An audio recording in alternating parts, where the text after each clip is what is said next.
What's up, world? You know what time it is. You are sitting here with Mr. No Days Off, Fred Rosser, WWE veteran, and you are watching Weho Sports, baby. Shout out to Weho Sports. Thank you for having me on your show, and happy Pride, LA. My name is Isaac Reed III from Eastern Washington University, and you're watching Weho Sports. My name is Justice Horn, and I love Weho Sports. Thank you again, and happy Pride. Hey guys, I'm Quentin Perron. I'm Napoleon Janice, and you're watching Weho Sports. My name's Lana White, and I'll give a shout out to Weho Sports, and thank you so much for being here and supporting us. It's really great. Thank you. Good afternoon and welcome to Weho Sports. My name is Raul Alonso and I'm your host. We're at UCLA covering our sports pride, and we're running into some beautiful people. So I'm just going to let him introduce himself. I know who he is, but I'm sure you don't know. You know who he is. So tell us a little bit about yourself. What's up, world? You know what time it is. I'm Mr. No Days Off, Fred Rosser. That's my government name. I wrestled with WWE as Darren Young, and I'm happy to be able to share my story. My fight is much more bigger than in the ring. It's outside of the ring, fighting bigotry and hatred, and trying to be the voice of the voiceless when it comes to our LGBTQ community or anyone that gets bullied into silence. So that's why this Block They Hate Championship title means the world to me. I bring it to a lot of appearances all over the world. The kids love the belt, and when you take a picture with the Block They Hate Championship, you sign your soul to the Block They Hate movement. So I want to be that superhero for the community. None of us are as strong as all of us. I'm not the first openly gay WWE superstar, and I'm definitely not the last. So we need more representation in sports. That's why I'm here today at UCLA. But seeing all the other people that have come out in the WWE, nobody had ever created a belt like yours to just put it on people's, to let people know how important it is, because a lot of times we lose that story. Yeah, you come out and then it goes away and nobody ever talks about it anymore. But with you, every time you're in the ring and you bring that, it's automatically letting people know who you really are and who you want to represent. I always say don't die with the story and you tell it. So the Block Date Championship was made by Headquarters Clothing, a brand that I collaborated with. Headquarters Clothing is a brand having to do with success. Where's your headquarters? Where do you achieve success? And I achieved success not only in the ring, but outside of the ring. And apparently word on the street is Marvel is looking for its first openly gay superhero. So, not to toot my own horn, but there's absolutely positively no one that represents the community inside of the ring and outside of the ring like yours truly. So, my mom being my biggest fan, my tag team partner, an openly gay mother herself, we're the best tag team in the universe. So, her being my shield and my family and my fans being my shield, the sky's the limit for me and everyone else.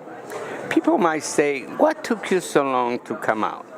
Yeah, I came out at 28 to my family, and the reason why I came out so late was because back in the 80s, science wasn't as strong as it is today with same-sex couples can have kids, so no one wants to let their mom down. I'm the only child, and she would always say, oh, I can't wait to have grandchildren. I can't wait to have grandchildren, so she put that damn pressure on me. You put that damn pressure on me, woman. I'm talking about you. I'm yelling at my mom for those that are watching. She's my best friend and my pain in the ass, so what better combination, right? But we all love our moms, because when I try to come out to my mom at 17, she says, no, you're good at soccer, go play professional soccer. So now I made the team, and now I'm in the locker room with 30 naked guys, and she thought she was helping me. So I think it goes back to generations, and generations change, and now we're in a totally different generation. So what do you want to tell all our LGBTQ youth out there? They're not alone. My social media is an open diary to the world, so anything I ever post always comes from the heart with the intent to inspire, motivate, and educate our youth. So I want to let people know that they're not alone. My Twitter and my Instagram, @RealFredRosser, again, my government name. Reach out to me, be a part of my family, because that's what it's all about. I'm that superhero, and I won't stop being that superhero until I'm 6 feet under. So we need more representation. More representation, the better, because for me, I want want people to look at me on television who identify with me and say to themselves, well, if he can do it, then so can I.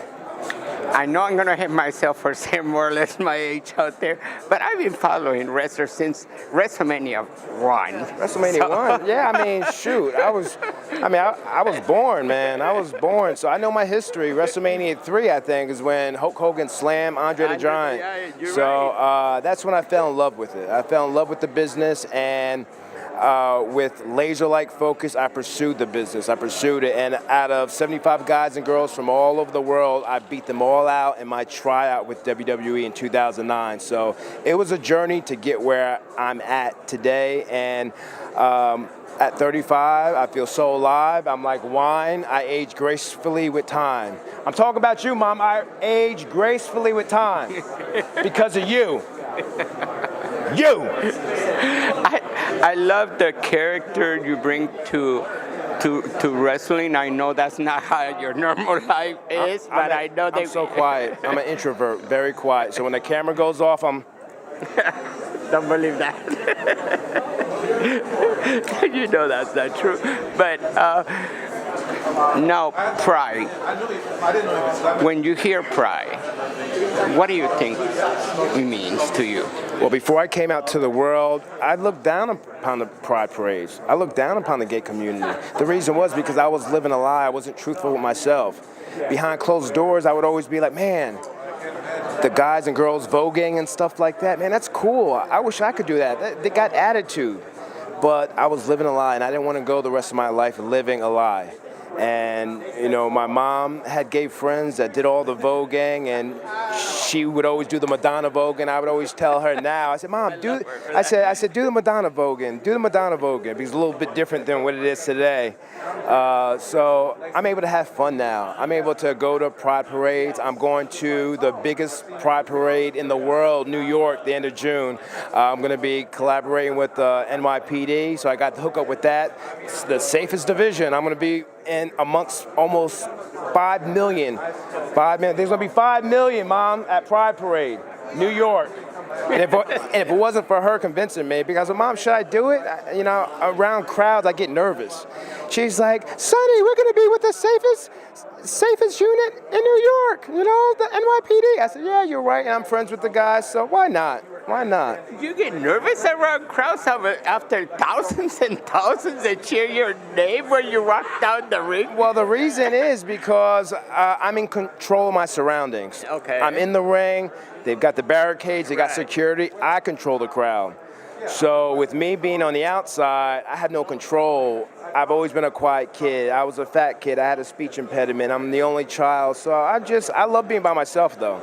I need that alone time. It's very important for me. Health is wealth and alone time. Now, tell us a little bit about your struggle, because I know you just didn't show up and fought for the rights to be on WWE. You wrestled your way through many different wrestling organizations where you had to perform around 5 people or 10 people, and now millions of people around the globe. For me, it's still very, very passionate to be able to perform in front of 10 people or, like I said, 100,000 people. I still get a rush. I still get fired up. But again, I always want people who are battling with something, whether it's their sexuality or being bullied. I want them to look at me on TV, identify with me, and say to themselves, if he can do it, then so can I. So when I speak at schools, I encourage kids to learn about different cultures, learn about different ethnicities, because the more you learn, the more you earn. So being here at UCLA, my bucket list of schools to speak at, I conquered it, I accomplished it. So I have to practice what I preach. So the block-hate movement is running wild at UCLA, is running wild across the world, and I want it to be the next middle finger. You tell me I can't achieve my dreams, well, you know what? F you. F you, block the hate. That's what it's all about. That's what it's all about. That is fantastic. In my opinion, you're a champion in my eyes. So we gotta put the money. We gotta put the money right here. Don't be jealous. Don't be jealous. That's baby. just how we roll. That's how we roll, baby. All day, every day. So now, when after you come out to the WWE, how was their support? The support of some of my friends like Randy Orton, Titus O'Neil, Big Show, Sheamus. These are just some of the few WWE superstars that made it easier for me to walk in the locker room, you know, because I didn't want to let anyone down. I was fearful of losing my job, fearful of losing my friends. But when I had those friends that welcomed me in with open arms, it just, the weight was lifted off my shoulders, and I could just go in the locker room and just be myself. I mean, you know, you talk about being in the locker room with a whole bunch of guys, you know, I go to the locker room, I'm there to work. I'm there to kick some ass, take some names, and go to the next city, you know. What I do in my private life is my own business, but when I'm in that locker room, I'm there to whoop someone's ass and go to the pay window, baby. That's what it's all about for me. Business is business. And I know for a long time you couldn't talk about boyfriends, or you couldn't tell anybody that you were like that. How proud are you now that you can have your boyfriend next to you? I'm proud. I'm proud. As simple as that. I'm proud to be able to bring him to a red carpet event. I'm proud to be able to bring him backstage to the masculine world of professional wrestling. You know, I was proud. And I'm still friends with my ex-boyfriend now. He's in the UK in fashion school doing his thing, and I'm 35. At 25, I would have threw him under the bus. But I learned that we learn from each other, and that's what it's all about for me in relationships. Patience, and he always helped me out with fashion. So the way I'm dressed now was an inspiration from my ex. So he still helps me out with my speaking engagements, bullet points, and we still stay in contact. So that's very special to me. See, to me, I think that's a beautiful thing.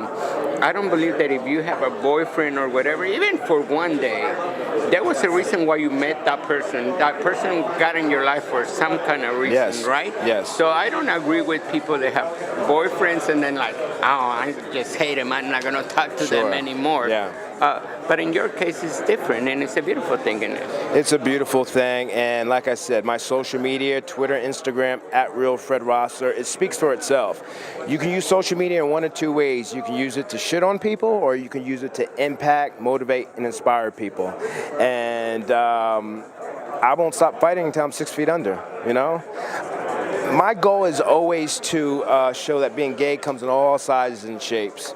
And like I said, I'm that superhero for the community, and none of us are as strong as all of us. So I can't do it alone. I need the help of you, your audience, and the millions across the world. There's 7 billion plus people on this planet. Mom, there's 7 billion plus people on this planet. I'm not telling you to work. There's 7 billion plus people on this planet, so we got a lot of work to do to get the Block the Hate movement being a household name. You know what I mean? So I'm so happy to be here. Don't die with the story and you tell it. And, you know, it's time for me. You know what time it is? Of course. You know what time it is? It is. It's time to not only block the hate, but it's time to feed this body, baby. Because I don't just look like this just sitting here. I got to feed the machine. And it's free, too. Free 99. So I got to... One last question. Yeah. How long do you work out? Power hour. Power hour, Mom. Power hour, baby, 1 hour. I'm not in the gym, bunny hopping 2-3 hours anymore. So that power hour gets me going. Power hour, functional training, movement, no bodybuilding poses. I like movement, jumping. That's why my body looks the way it looks. So you can definitely check on my social media if you want to know. We're definitely going to do that. But thanks for giving us this interview, and hopefully everybody out there and that will understand a little bit more about your story. Yes. And how positive. I love how positive you are. I love that your mom is supportive and that you're blessed in that way. Yes. Many of us are not blessed in that way. Yes. So well, be a part of my family on social media.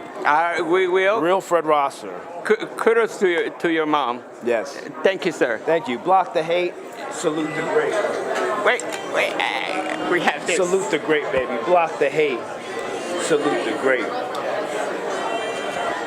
Can you do me one last thing and give us a shout out to Sports thing. I didn't even know that. Oh, yeah. Hey, guys, it's Lance Bass. And it's Polly Barrett, and we're here with Weho Sports. Hey, Hi, I'm Greg Louganis, and Weho Sports, I'm behind you all the way. Perfect.